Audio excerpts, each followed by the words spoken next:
sejarah adalah rumah yang terletak di Rengas Dengklok.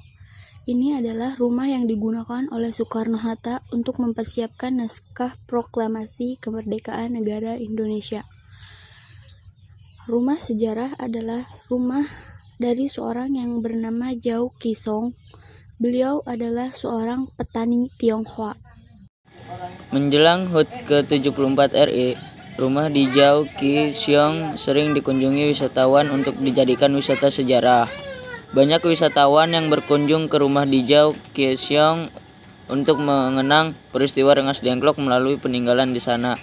Rumah di Jauh Ki Siong yang dulunya digunakan sebagai saksi perumusan naskah proklamasi Indonesia ini sekarang dijadikan museum yang menyimpan aneka koleksi bersejarah.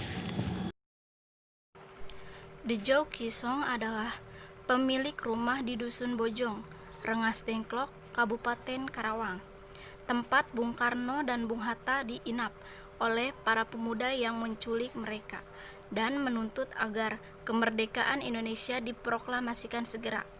Di rumah ini pula proklamasi kemerdekaan Indonesia dipersiapkan dan ditulis. Rumah berdinding kayu tersebut dipilih karena dekat dengan markas peta atau pembela tanah air pasukan paramiliter bentukan Jepang.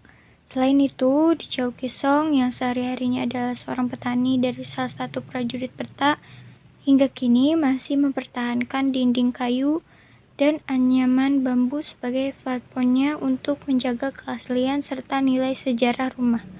Antara Poto atau Rizky Andrianto. Bangunan sederhana ini memiliki bentuk atap limasan berbahan genting. Dinding berwarna putih dengan pintu dan jendela berwarna hijau.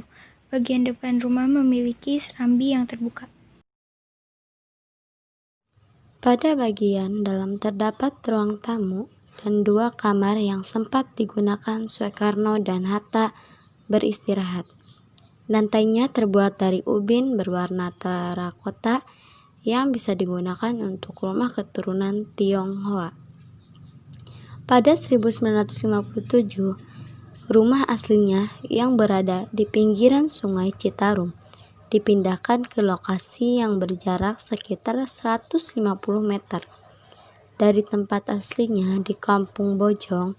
Meski dipindahkan, namun kondisi rumahnya masih dipertahankan.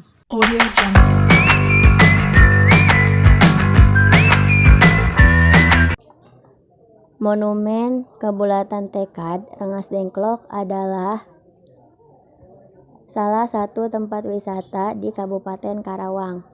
Lokasinya dekat dengan rumah Jauh Ki Song, tempat singgah Soekarno-Hatta saat diamankan kaum muda di Rengas Dengklok.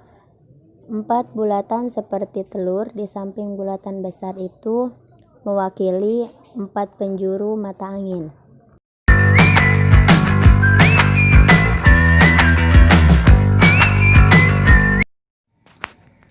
Saat itu, bendera Jepang diturunkan. Kemudian bendera merah putih berkibar di ujung tiang kantor Kawedanan Rengas Dengklok. Sekarang kantor Kecamatan Rengas Dengklok Lama. Namun saat ini, tempat itu sekarang terbengkalai lantaran kantor Kecamatan Rengas Dengklok telah pindah di dekat Tugu Kebulatan Tekad Rengas Dengklok.